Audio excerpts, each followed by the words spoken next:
The fatal choice. A young man kneels by the edge of a once crystal lake, his throat burning like a dry riverbed in mid-August. The water looks invitingly cool, reflecting the gray sky above, but a thick layer of fine silvery dust floats on the surface like a deceptive shroud. His hands tremble as he cups the liquid, bringing it close to his cracked lips. He knows the stories of those who drank before him, whose insides were shredded by invisible glass and whose bones crumbled from the chemical fire within. Yet the thirst is a physical weight, a madness that screams louder than fear. He stares at the reflection of his own hollow eyes in the toxic pool, wondering if the first sip will be his last relief or his final mistake. Somewhere in the distance, a massive cloud of ash continues to bloat the horizon, raining down a silent, powdery death that turns the lifeblood of the planet into a concentrated sludge of fluoride and jagged silica. Introduction: The Gray Transformation. The world did not end with a bang or a flash of light, but with a slow, suffocating blanket of gray. When the great peaks erupted, they did more than just spew lava. They exhaled millions of tons of volcanic ash into the stratosphere. As this ash began to settle, it ignored the boundaries of land and sea, finding its way into the most sacred resource of human civilization, the fresh water supply. What was once an abundant, transparent necessity has been replaced by a murky chemical cocktail. The transformation of the global water system is not merely an aesthetic change, it is a fundamental chemical shift. The ash is not like common campfire soot, it is composed of pulverized rock, minerals, and volcanic glass. Among these components, two silent assassins lurk in high concentrations: fluorine and microscopic shards of volcanic glass.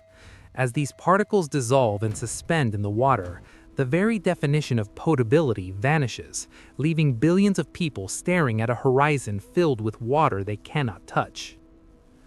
The rising climax, the chemistry of destruction. As the ashfall intensifies, the chemical composition of rivers and reservoirs undergoes a violent evolution. Rainwater, usually the savior of the parched, now acts as a solvent, leaching high levels of fluorine from the ash particles as they tumble from the sky. In small amounts, fluoride is a tool for dental health, but in the concentrations now found in the wild, it becomes a systemic poison. It attacks the skeletal structure, causing bones to become brittle and deformed, and disrupts the vital organs of every living creature that dares to drink. Below the chemical level lies a physical horror. Volcanic ash is essentially tiny, jagged pieces of glass and hard rock. When these shards enter the digestive tracts of livestock and humans, they act like internal razors. There is no filter in the natural world capable of removing these microscopic blades once they have saturated a lake or a flowing stream. Irrigation systems clog, pumps seize as the abrasive grit grinds metal gears into dust, and the infrastructure of modern life grinds to a halt. Societal order begins to fracture along the lines of hydration. Massive filtration plants, once the pride of urban engineering, are overwhelmed by the sheer volume of sediment. The cost of purifying a single gallon of water skyrockets, making it a commodity accessible only to the elite. In the streets, the value of gold and currency evaporates, replaced by the desperate trade for sealed plastic bottles and pre-eruption reserves. Riots break out not over political ideologies, but over the rights to a stagnant pond that hasn't yet turned completely gray. The ecosystem follows the human collapse. Fish, their gills sliced by the glass shards, and their internal chemistry ruined by the fluorine, wash up in silver rows along the banks of poisoned rivers. Birds that dip their beaks into the water find no sustenance, only a slow death. The green forests that once drank deeply from the earth now wither as the groundwater becomes a toxic brine, proving that when the water dies, everything else is simply waiting its turn. Conclusion: the precious drop. In this new reality, humanity is forced to rediscover the absolute fragility of existence. The massive reservoirs that once powered cities and quenched the thirst of millions now sit as silent gray monuments to a lost era of abundance. Survival is no longer about moving forward, but about looking back at the primitive methods of distillation and desperate innovation.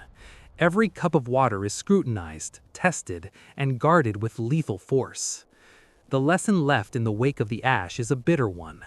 It reveals that the true wealth of a planet is not buried in its mines or stored in its banks, but flows freely in its streams. As the dust slowly begins to settle over the decades, the memory of clear, cool water will become a myth, a legend told to children who have only ever known the taste of filtered bitterness. The thirst remains, a permanent shadow over a world where the lifeblood has become the poison, and where the act of drinking is the ultimate gamble with destiny.